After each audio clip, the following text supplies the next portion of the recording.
Absolutely. Well, welcome, guys. So our team at Dental EMR gets questions all the time from our clients looking for advice and answers on how to grow and when's the right time to take the next big step. So I'm thrilled to bring Phil Cole from Klas Solutions today to shed some light on those questions.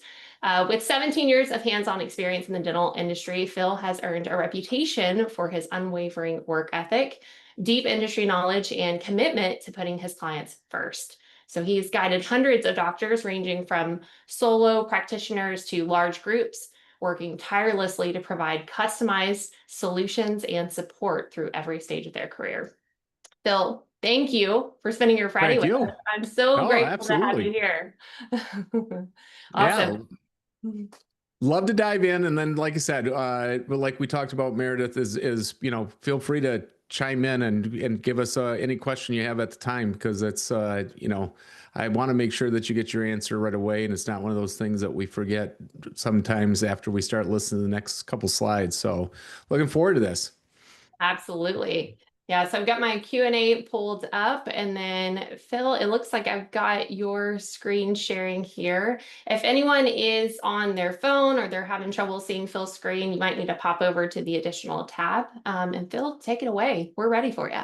Okay, so I mean, basically what we want to do today is just kind of do a broad overview of a transition process for, you as an endodontist. And it's going to be a little bit of for the buyer, a little bit more for the seller, but also that you can take everything that's in here and kind of apply it for either or. And also for if you want to grow, because I know there's a lot of times where doctors are in that in-between stage. And so we want to be able to accommodate for that. So, we're going to look at transition strategies. I think another thing that is really important that gets misplaced is benchmark numbers, and people aren't paying attention to the benchmark numbers on a regular basis. And when I say benchmark numbers, your broad numbers, and we're going to look at some of the most important ones. But if you're not paying attention to those on a regular basis, what we find happens in transitions 9 times out of 10 is we'll get a doctor that wants to sell the practice, and we have to look at them and say, you can't rate this second because you've got too many things out of line.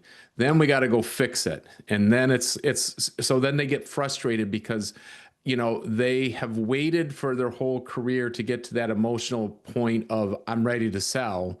But what they've neglected is the other things that they need to be prepared for. So that's what we want to do. And then tools I'm going to show you some things that you can have, and we're willing to share them with you so that you can have them for yourself, along with what DMR can do for you as well.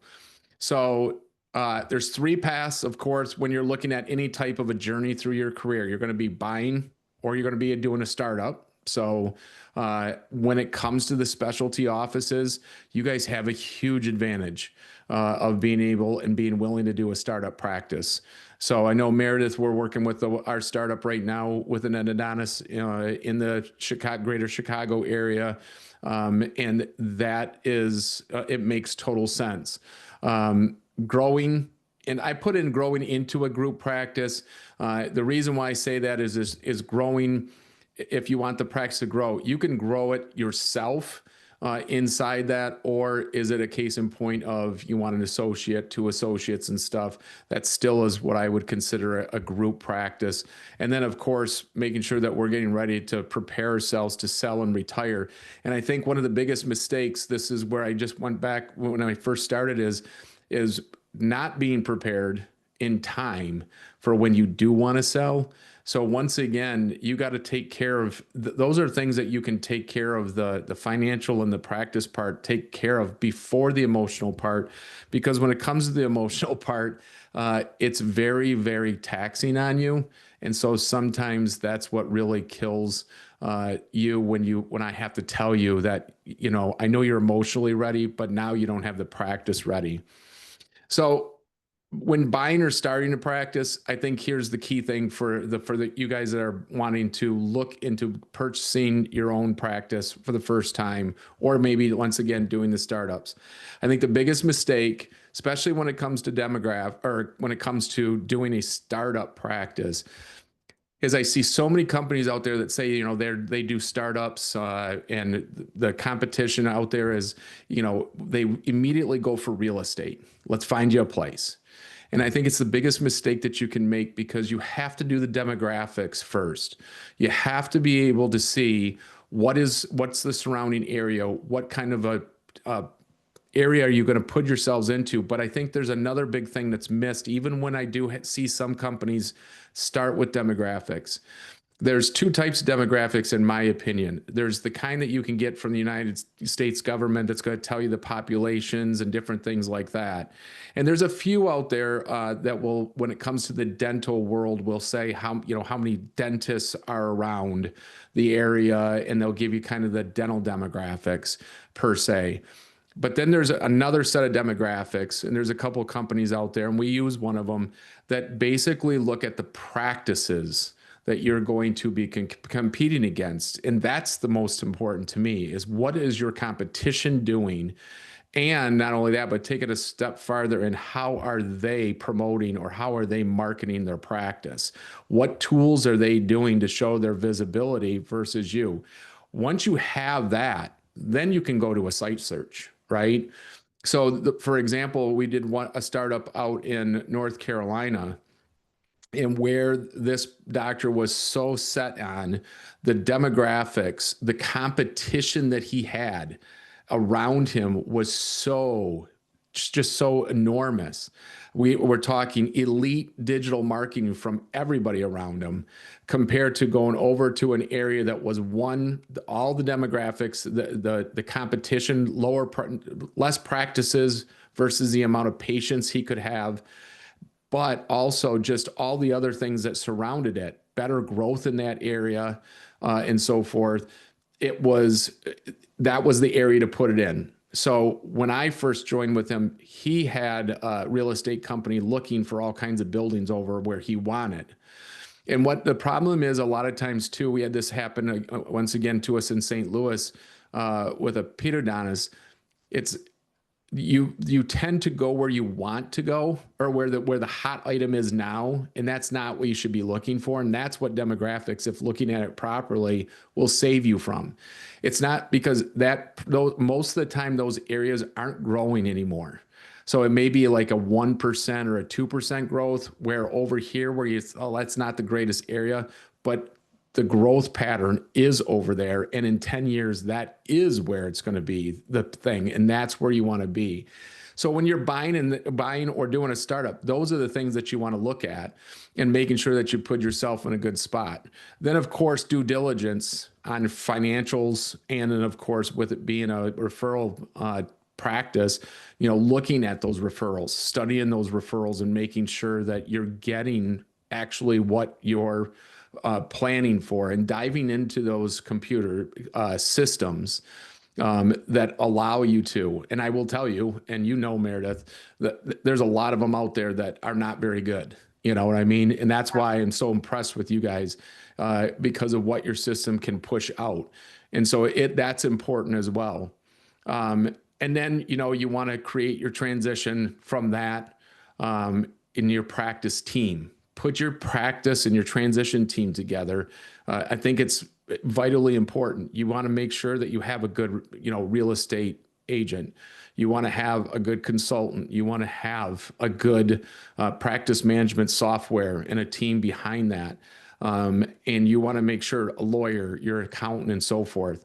There's so many times where we run into buyers that are using, my uncle. And it's, I think a lot of times it's because you're trying to save a buck. I understand it. You're not an owner yet, but it's a big, big mistake, because especially with lawyers and stuff like that, because we get lawyers that don't understand a practice transition, and they can really muddle things up, and they can destroy the practice purchase that you may want. Looking at a practice valuation. I know buyers sit there and say, well, why would I get my own practice valuation when I already see the doctor got one that I'm buying? The difference with a practice valuation that you're getting for yourself, if you get one like for us, it's a lifetime practice valuation. So we update it for free every year for you for the rest of your life. But the thing that it does is that it gives you the ability to, and we'll see this in other slides, how to really manage and see the outlook of your practice. And then last but not least, setting up with get somebody, we have what's called our business ownership program, but get with somebody that will help you understand how to own a practice. I think it's the biggest mistake for buyers today is not getting a mentor. And when I say mentor, I'm not talking clinical mentor. You can have that too, but you need a business mentor. You need to have somebody that can explain to you the numbers, what to do, and some of the numbers that we're looking at.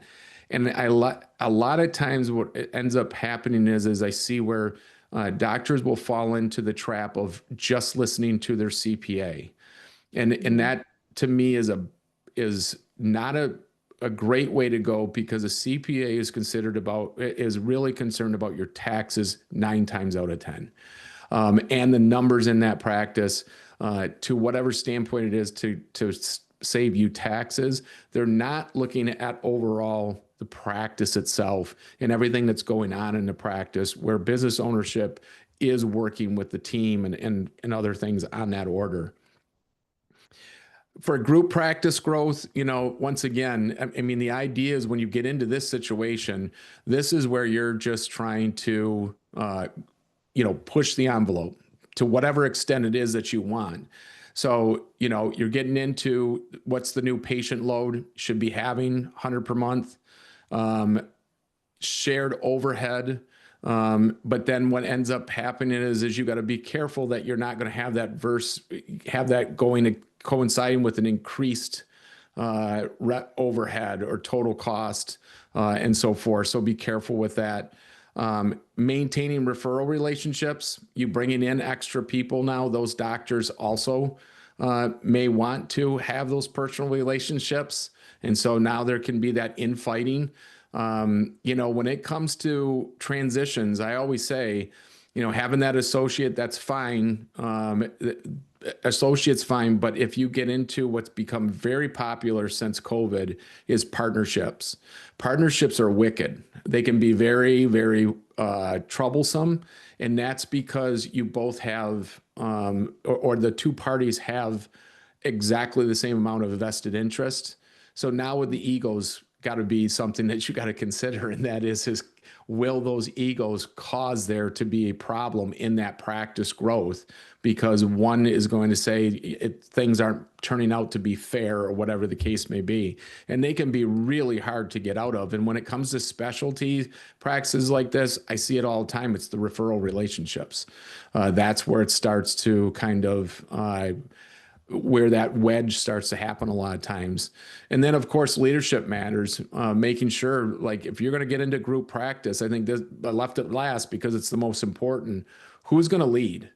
Are you both going to lead? Or is one going to be more concerned with maybe operations? And one's going to be concerned about the leadership of the practice and the team aspect and so forth. It's huge. Because when you try to bring two people that want to do the same thing, once again, you're going into that fight possibility, or that, hey, why you and not me situation. So what I would say when you get into those group practice and you want to grow and bring in maybe a partner or anything like that, make sure that you're looking at, having someone that can come in that can coexist with you, because they have different interests, but with the same philosophy for the practice, much better than trying to bring somebody of an equal person in. Phil, do you mind if I have a quick Yeah. follow-up question to that? Yeah. So I love everything you talked about so far. We've absolutely seen practices before that have struggled demographically, right? Because they chose kind of their hometown. They went back home after being in school, and that's where they really wanted to land. And that may or may not have been the best place, right, demographically, for them to remain competitive in their area, for sure.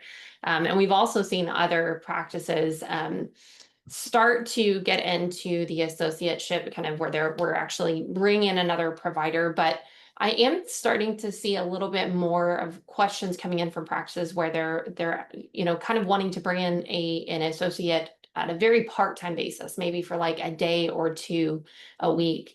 Do you see, I noticed your note there for how many patients, per month to support like a new endodontist coming in. Do you have any feedback on whether or not a part-time associate could still be profitable for the business and beneficial for both parties, given that obviously it's at a lesser capacity, or do you feel like full-time is ultimately going to be better? Well, really what it comes down to on that is basically when you're doing that part-time thing, the problem is they are working somewhere else, most likely, right? So I have lots of endodontists and specialists that are working in 3 different practices, right? So now the question is you have to make sure that you're, in my opinion, that I should say, I don't want to make it sound like I've know this for a fact, but in my opinion and from our experience, you got to make sure that that person is somebody that is understanding what is going on in that practice, how that practice functions and so forth, so that they don't bring the bad habits of the other 2 practices. So once again, I think when doing that, it's fine, but I think it's almost the most important thing is you have good systems and protocols in place. Like you got to have it written down. It's one of those things where you can't have a situation where you asked Nadine, like, how do I do it? And like, oh, you can just go ahead and do this, this, this, and this. He won't mind or she won't mind. And now you've created problems, right? Versus what's the protocol for, and you hand them a sheet and sit there and say, read through this. This is how we do it here. Or someone could just rattle it off. That I think is the big thing, because that's where I feel we see the cancer happen in any of, whether it's specialty or just general dentistry. When you bring those 1 or 2 timers in and they're for 2 days and they're working somewhere else too, it's just cross contamination. And I think that's the thing that you gotta really be careful with. Okay, fair enough. Yeah, thank you. So yeah, I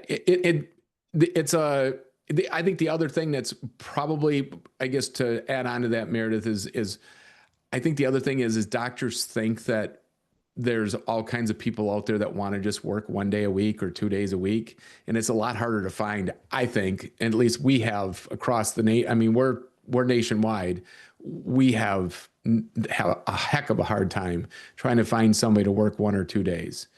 Typically, they want to just set roots in and go nowadays. So I mean, I feel like that's with anybody, right? We start getting into my territory with more of like billing and insurance managers, and I'm like, it's very hard to find someone skilled who's willing to come in part-time, even for new practices, right? Because everybody wants full-time and they want to be able to come in and have that one job instead of flip-flopping back and forth. So yeah. yeah, I mean, the pedo that I was talking about in St. Louis, that's exactly why she's doing what she's doing. She's working at 2 different practices and she's tired of going back and forth. And so I'm just going to do my own, and I'm Yeah. going to do my own startup so that I can just do it the way I want. And I know that I'm just setting roots. And so, Yeah. not saying that that's every case, but that's the majority of the time. So, um, preparing yourself for a transition though, for retirement. I would say get evaluation. Once again, I don't care who it's from, but get evaluation, know what your worth is. This is the biggest mistake that we see all the time. Like I said, from the very beginning, you get emotionally ready and now it's like, okay, I want to sell my practice in the next 12 months. That's first mistake, is thinking that you can sell a practice in maybe 6 to 12 months, depending on where you're at in the United States. But when you want to do that, but then when the person goes to evaluate the practice hasn't made you've shown a loss for 15 years. That's just the most recent example that I have. 15-year loss. Okay, the practice is worth nothing then. So now I got to prove to a buyer that this practice is worth buying, and I got to prove it to a bank. So you need clean numbers, you need updated numbers, and you got to make sure that you've got your practice a court, and it needs to be at least 3 years. I would prefer 5, but you got to prepare that practice to look sellable and ready to go, right? It doesn't mean that you got to work your tail off for 3 years and boost your numbers up or anything like that. They just got to be clean numbers, right? Um, you're going to boost the value by lowering your overhead too. This is across the board, doesn't matter if it's specialty or general dentist. Right now, across the United States, when we're doing our valuations or when we're assessing practices too, we're seeing an overhead of, on the norm, 75 to 80%. We're going to go through the benchmarks a little bit, but let's just say way too high. And I'm going to tell you, when we're looking through those P&Ls and we're looking through the balance sheets and everything, you can't keep using the excuse of it's because these team members want to make too much money anymore. There's so many other things that are being misplaced and lost at that I think that it's very important. Watch the overhead. Of course, you got to protect the referrals during the transition. You can't let those things start to slide. And then plan tax efficient exit. Make sure you're ready. Make sure you have everything in place for that. Uh-oh. Sorry. Okay, so in this situation, let's just look at some benchmarks then with and why they're important. Because when you're looking at those benchmarks, you know exactly where you stand at every moment, right? And I think it's important for that. It's no different than with practice management software, right? It's garbage in, garbage out, Yep. is what I always say. But if you're getting a practice management software and you're not utilizing it to its fullest extent, then really the practice management software, it's not the practice management software fault, it's your fault, right? And I think the same thing with benchmarks is if you're not paying attention to them and if you're not putting them into an area where you can view them at most times, then when it comes time for hardships, when it comes time to having issues or you want to do something, but now it's the mountain when you could have taken care of it when it was a molehill, is where you then sit there and say, forget it, I'm done. Or I get doctors, yesterday I got a call from a doctor. He's like, I've had it. I've had it. I'm tired of going through all this business crap. I just want to sell. I'm ready to retire. And what it came down to as I was talking to him is he let three main things that were just 5 years ago molehills in 5 years became mountains that he just didn't want to climb. And so you're stuck with that. So I would say, when you watching it benchmarks, you're going to be able to spot the issues early and it allows you to plan. I mean, especially if you want to be a growth person. If you want to be a growth person, benchmarks it has to be a must. So just some of those income benchmarks: sole practices 800 to 1 million a year, group practices they're 2 to 4 mil plus. Your net income on these are just national averages here for you guys. So net income 349 to 1.2 mil. And then you always want to make sure that you have, I say, track your trends annually. I would say there's things that you need to track quarterly, biannually, and annually. But I'll just throw the annual in there. Overhead for and profit benchmarks. Okay, so overhead should be 60 to 65%, right? No more than that. I know you can run them at 55, but get it at 60 should be your goal. If you're not there, 60, if you're at the 65, 67 range, I'm just going to tell you, you're letting things slip. This is the time where I'm saying you got a molehill. Get focused on it and go from there. So of course your profit should be anywhere between 35 and 40%. I think that it's absolutely 100% doable to be at 50% profit too. It's just depending on how much you want to dive into this and how much you want to actually pay attention. And I say pay attention, I'm not saying that it's a big deal. It's not much to manage.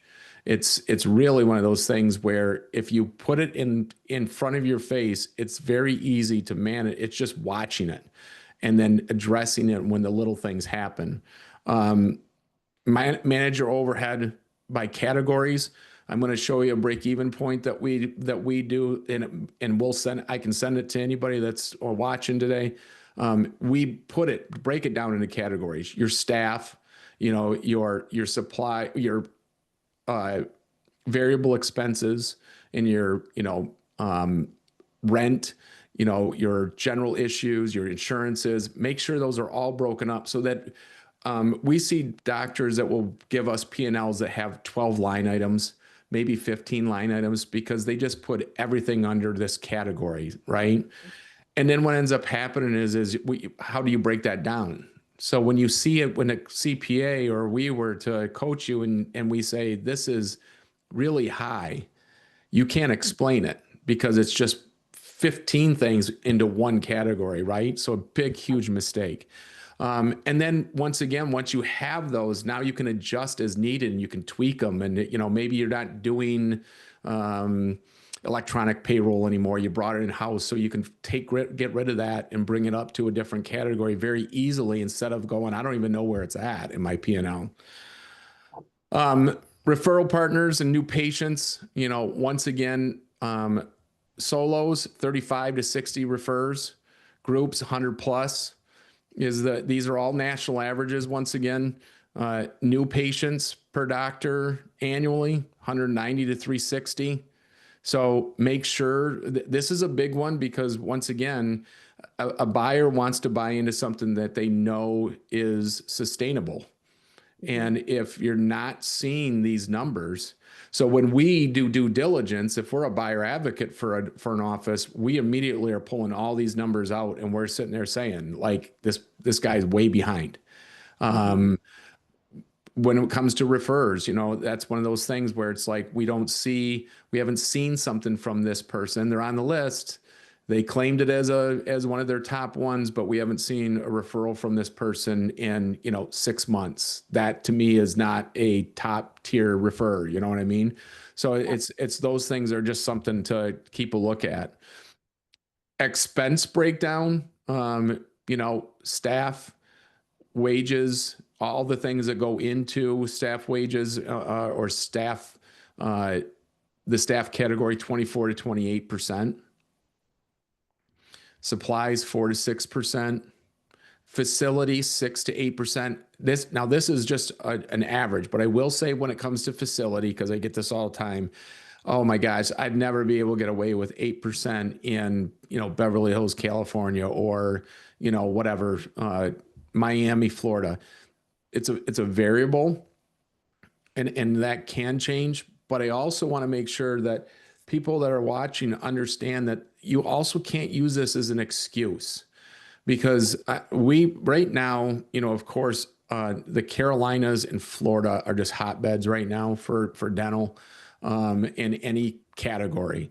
And I see so many times where offices will just give in by sitting there saying, well, everybody, wants, real estate around here. So that's the going rate is 15%. And I'm like, no, that's not the going rate. You need to this is where that transition team, getting a team around you to go after a landlord that you have a commercial medical experience and you're not using a residential best friend that you went to college with, which we see all the time.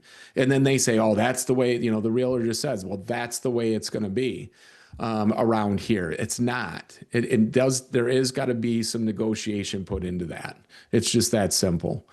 Admin 4 to 6%, equipment 3.5%. Your total overhead 65% or lower, right? When it comes to the team, I'm just going to say too, these numbers have not changed for years. A lot of these numbers get changed based off of Blair McGill, or now it's just McGill, whatever it's called. And then they also use a couple other CPA firms out there that come up with these numbers. Nothing has changed, but I will say this. I am not afraid for someone to get their staff up into the 30% because there's reasons behind that, and I do think that you can get your staff into that 30% range and still be able to control that overhead. I think what ends up happening though is doctors will get stagnant or they'll get paralyzed by this number. And then they don't look at everything else and just think that it's because of that that this is happening. And it's a lot of times too where you're not paying attention to your production, because you got to remember there's two ways of your overhead being taken care of. One, reduce your overhead, or two, produce more so that it automatically changes those numbers. And a lot of times I will say there's so many doctors that focus on negating the overhead versus raising the production, which is a lot of times a lot easier. Once again, the lifetime valuation, I just want to go over it because the idea of having that valuation is know your worth early. Because here's the other problem. There's three things that go into a transition, right? There's the emotional piece, the financial piece, and the practice itself. So we're kind of talking about making sure the practice is in good shape. Emotionally, we're not going to talk about that today, but you got to get emotionally ready for it too. But the other thing is the financial piece. Are you financially ready? And I will tell you, you talk to any financial planner, and if you ask them, would you like to have a valuation every 5 years given to you so that you kind of know where you're at? Because dentists, what we have with dentists too many times is they sit there and they're producing 2 million. They say their practice is worth 2 million. You don't have a clue if that's the case. We had one in Wisconsin that we were coaching, that we started to coach because of the sale, $4 million practice, but was writing off $1.6 million. So it's not really a $4 million practice. So now if you're telling your financial planner that I got a $4 million practice and he's planning for 4 million, but now it sells for 2.6, that's a big jump that he's got to make up. And it happens all the time. And I think the other thing is too, is making sure valuations are important because of the fact of 1 out of every 2 dentists has to retire early or leave because of disability. So now you got something that's backing you up. We're ready to go and we're ready to take that on for them. Good CPAs, make sure you have a dental specific CPA. I think it's just one of those things for tax strategies. You've got to know the dental world, right? I've seen CPAs, I've talked to them that literally don't know what Section 179 is. They've never heard of it because they're just used to doing personal people's taxes, right?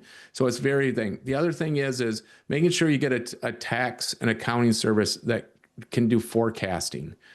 That's the other thing. Plan for your future and set yourself up to make sure that you're putting yourself in the right spots so that you can optimize that cash flow, but also know that you're not going to put yourself in a hole because you were guessing, but everything is planned out. It's really important. Forecasting, I think, is gigantic. So I wanted to show this because this is from a CPA that we've used for years that I just think it's very important to see what a clean P&L should look like, right? A detailed one. You can see where everything is. If you look at the facility and equipment expenses and you see that front office wages, assistant wages, hygienist wages, everything is broken down. Okay. And so everything can be clearly seen. So if there is, which we have a lot of times where you're like, why is payroll so out of line? And then you find out, and this is a live example, where you find out where the assistant is now making $50 an hour, and you're trying to figure out what assistant is making $50 an hour, but you find out that the doctor got a divorce and is now dating that assistant, right? So now that assistant has blown the wages out of the thing, but yet he looks at it with the CPA and he says, man, your team, your staff is out of control. Your wages are out of control. And it's a broad number. So now he goes back, or she goes back and starts, getting on them that, you guys aren't producing enough because I'm paying you guys too much money. And it's not. You forgot that it's your girlfriend that you're paying. And so that's a live example that happened with us. And I will say it happens more often. That's the reason for being so detailed, because you can go pinpoint that stuff so quick, where we get so many times offices will just have staff wages. I mean, now you got to pull W-2s. We got to do all kinds of stuff to try to figure out, okay, is it in line? Is it out of line? And who's the cause of it? The other thing that I would say is this is gigantic. This is just a copy of our practice break-even point. And Meredith, I'm willing to send this out to anybody that wants to to have this so you can send out to all your customers. This is gigantic though, because to me, this is the brain work of your practice. Everything is decided by this, right? So you can see where we have staff compensation and all the line items that should be in your P&L that should go in there. And you can even have more, but then you can see where you type in your your total amount. It tells you how much average, but it'll give you that percentage and compare it against the norm. And so now when you sit there and say, hey, you know what? We're just really, really busy, and I need to sit there and, be able to transfer to the next patient a little bit quicker and stuff. I want to bring in, a sterilization person maybe only. That's all we need. Or I just need to bring in another assistant. But then you hear the words, oh, I can't afford it though. I mean, there's just no way I can afford it. Well, look at your break even point. If your staff wages are at 26%, your total overhead is at 63%, and bringing somebody on is going to raise that 1% and raise your overhead 1%, and you're still healthy. Why work so hard? Make your life easy and enjoy your team, enjoy your going into work every day. But it's not what happens. Instead, when we ask doctors all the time, what's your break even point? I would say right now, 30% of the time, a dentist would sit there and look at me and say, what's a break even point? Mhm. So I think it's very, very important, because that's where you go on, where you add from all the different things that you can make decisions on, right? Do you want to expand? So once again, for you growth doctors that are listening, yeah, I want to build 2 more rooms. Can you build 2 more rooms, or do you think you can? Could you do, and second of all, do you need 3 rooms? Right? So the break even point helps tell you all of that. Um, just some financial factors to look at too.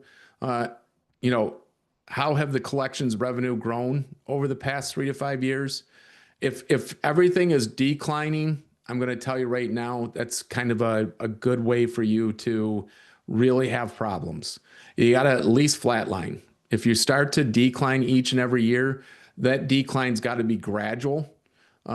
We had one in Detroit, Michigan, where the decline was $200,000. First thing the banks did was immediately like, what's the problem? And now they went from doing an 85%, an 85% return investment for 100% on the 85, they immediately dropped it down to 80%. So you lost 5% of your ability for a buyer to purchase because you had that big of a drop.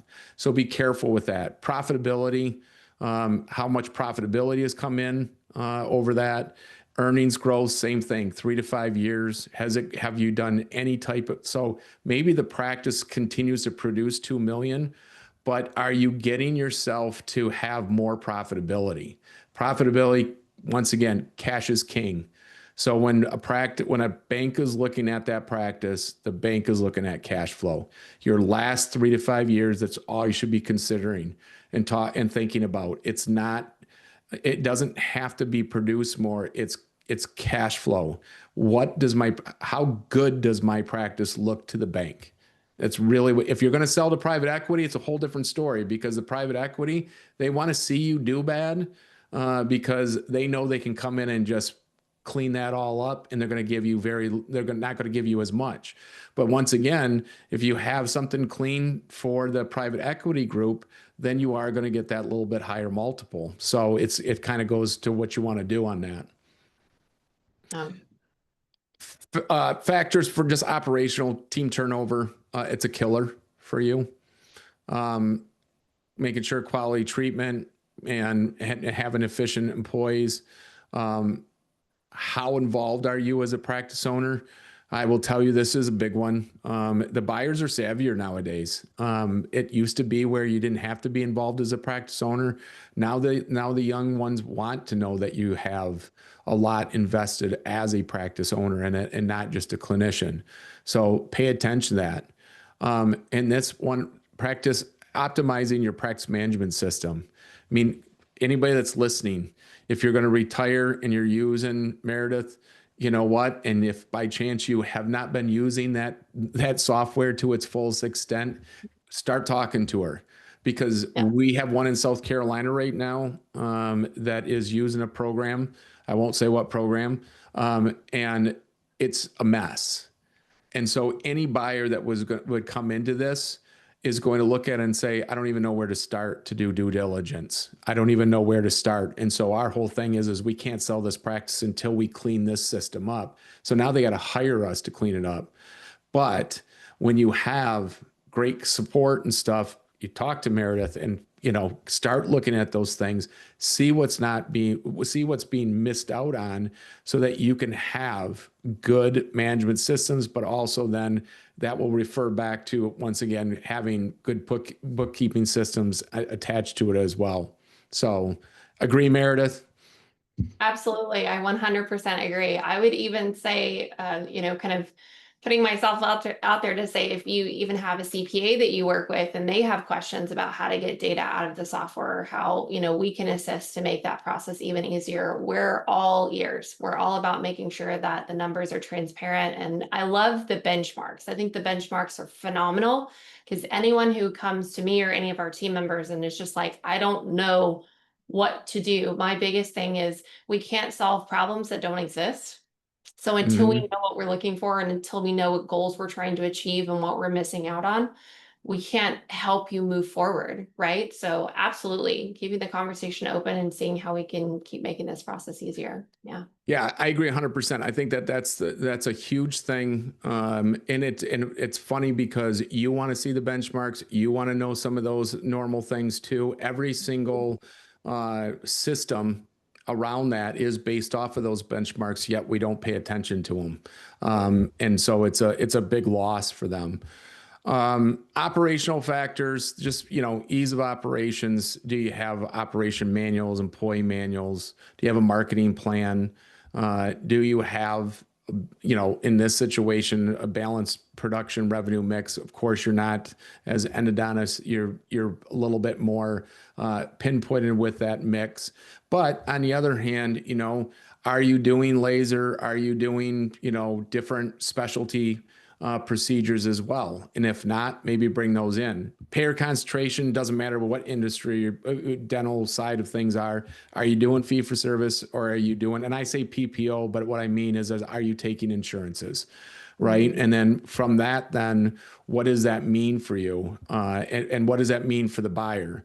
Of course, when it comes to Delta, we all know that that's the first concern is that you got your Delta Premier versus the new guys are coming in under the PPO services. How does that affect me?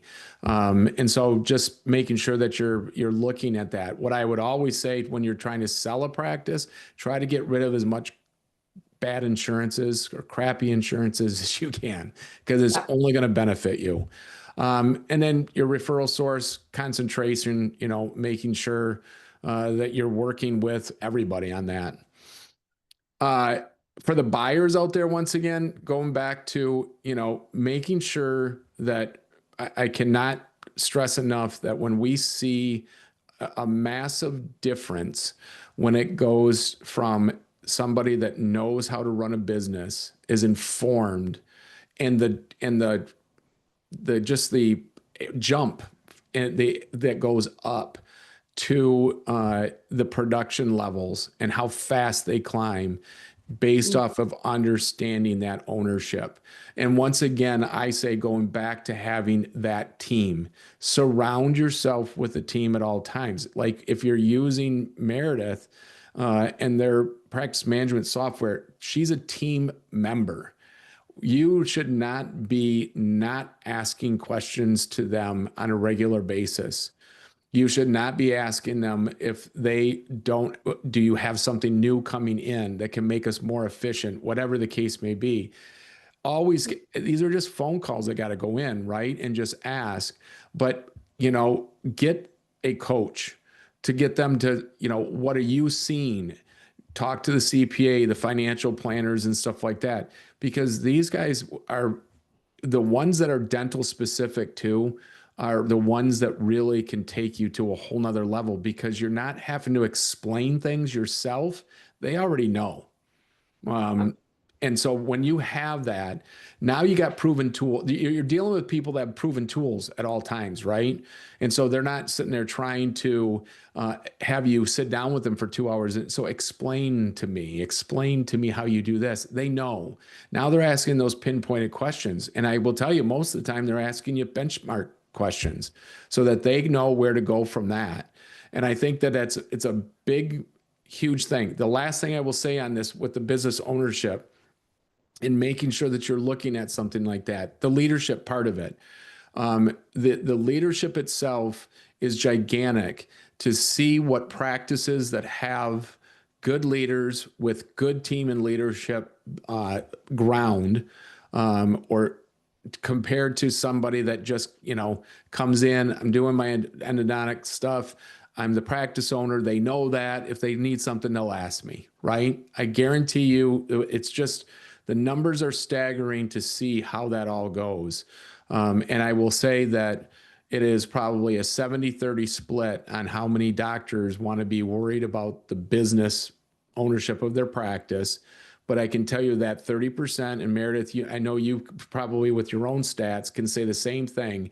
Those doctors that you talk to that have that business sense are always the ones that you never hear them call with a complaint or like the ceiling's falling on top of me. Instead, it's always improvement questions.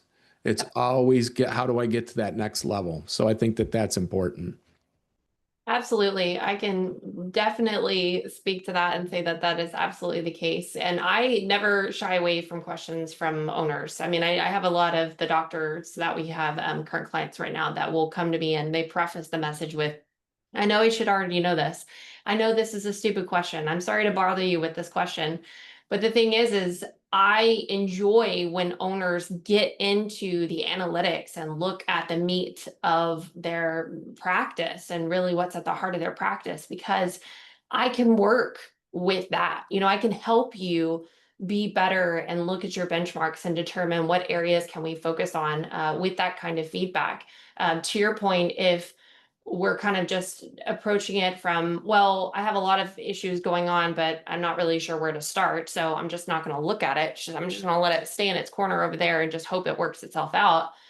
Everything snowballs pretty quickly, especially from the administrative side of things. And if you choose to not be, I don't even really want to say educated, but just informed about what may be going on, especially on the business or admin side of your business, that could cause major issues and it can snowball very quickly. And like you said, you have to plan ahead and make sure that things are in place and being done on a regular basis and kept up with in order to be able to make those educated decisions and, feel like things are moving in the right direction instead of like, I don't know where to start.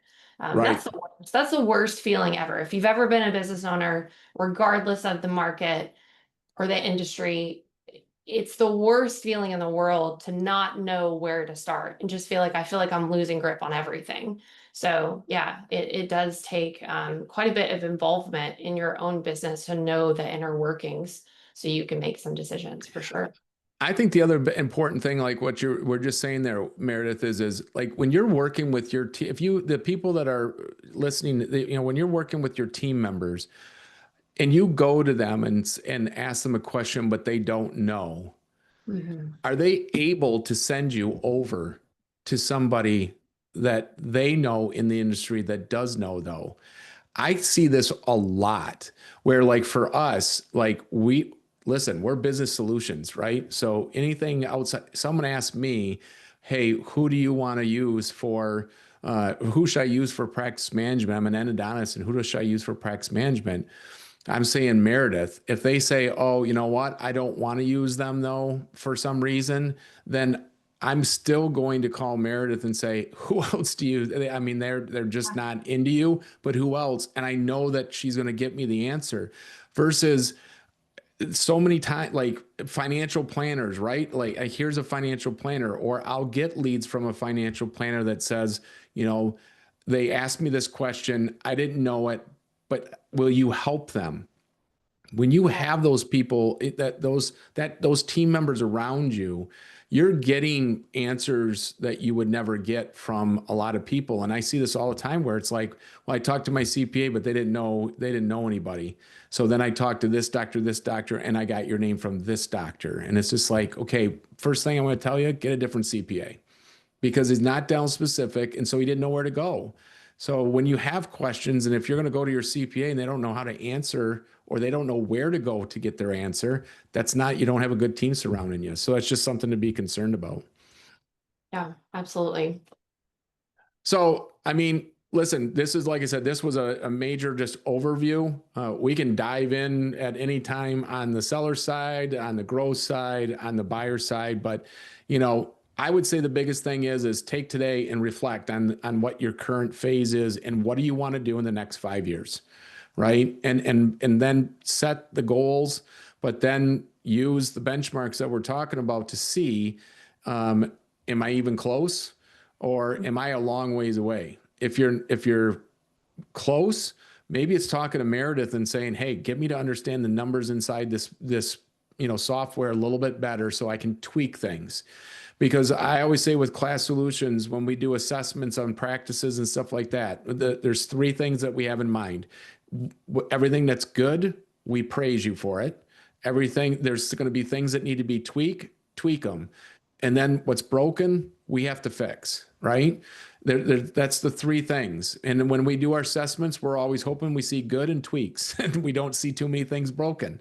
But that's not, a lot of times that's not the case.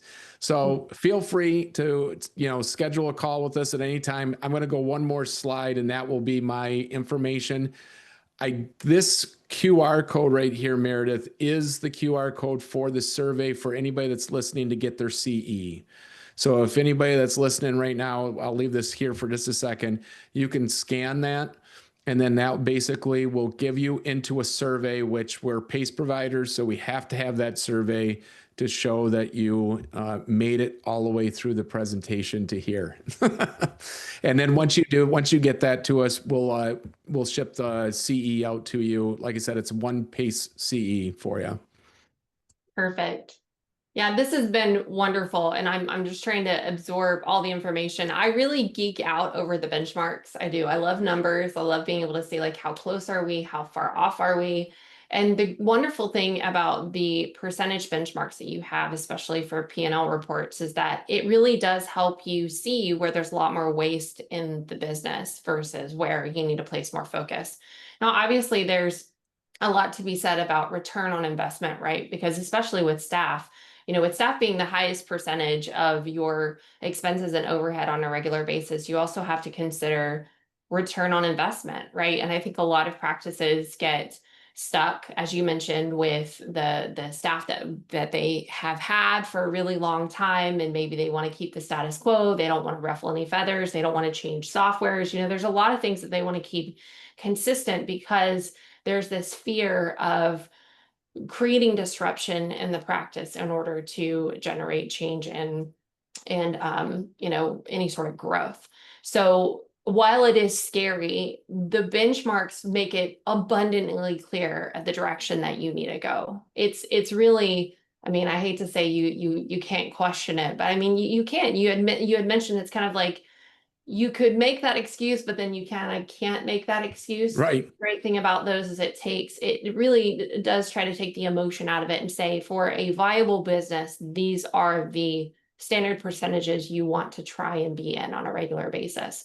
And I see so many practice owners that are fearful. They do come to me with questions like, I'm just not sure if this is the best next step for me.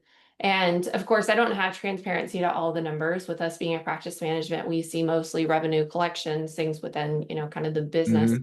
the patient management side of things.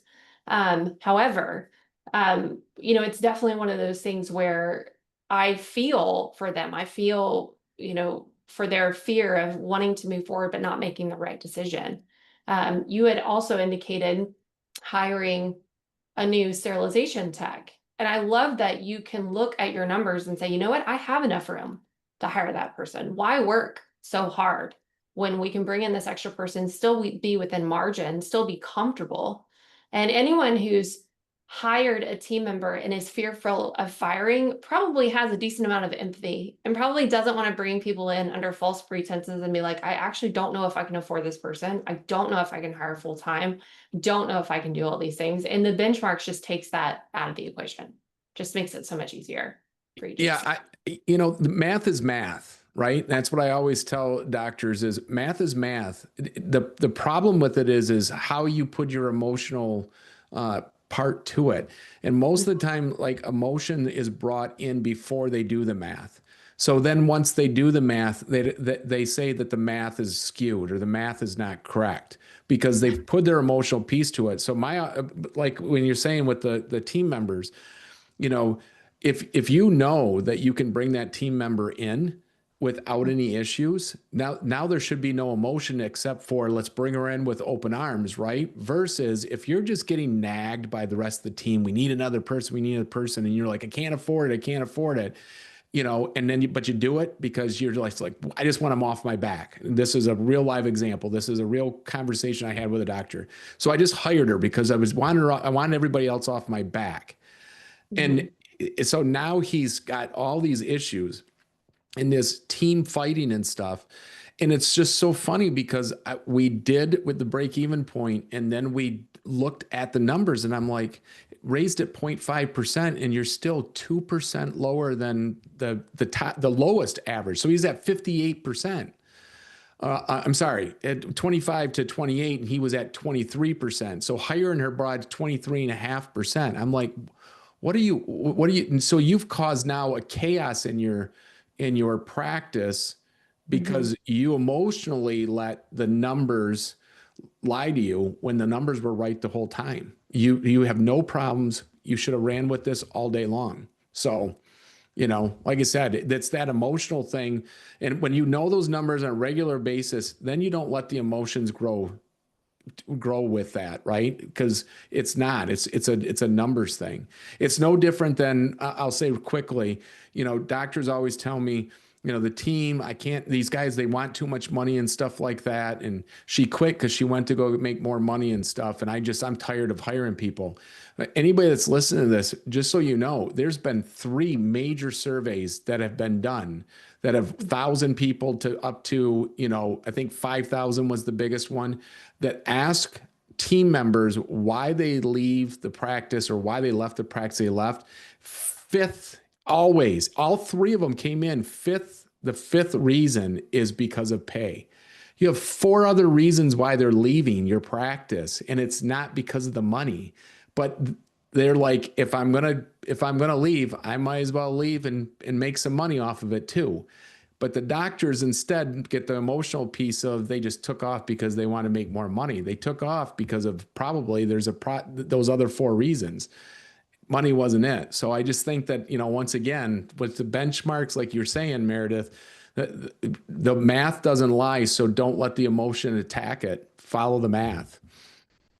The math is not mathing. Those 4 problems were not justifying the pay rate that they had, right? Those four Right. problems that came up first. So Yeah. Yeah, yeah, absolutely. So for sure. here's my information. So that QR code basically gives the information for myself that you can contact me personally, and love to have conversation with anybody on any questions they may have. Yeah, wonderful. We didn't have any questions come through the Q&A. Hopefully any questions that I introduced or I guess conversation I introduced was helpful. Phil, phenomenal. So much fantastic Thank information. you. Any resources that you have that I can share with our community, I absolutely will. I'll do the follow-up recording so that way if anyone missed anything, I know we still have some doctors that are seeing patients today, others have the day off. So if anyone missed any part of the recording, they can come back and watch it.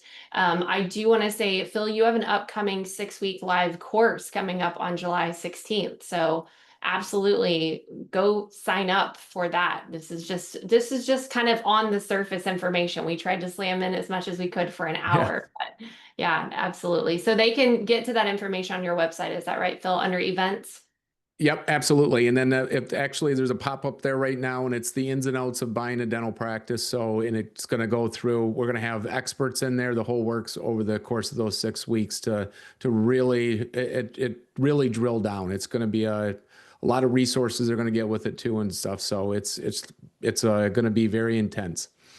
Amazing. Well, wonderful. Well, I can't thank you enough for being here, Phil, and Yes, sharing thank you. Friday with us. Friday the 13th. We're still making it through okay. So wonderful. Well, thank you so much for your time. I hope everyone has a wonderful day, and we'll see you later. Have a great one. Bye.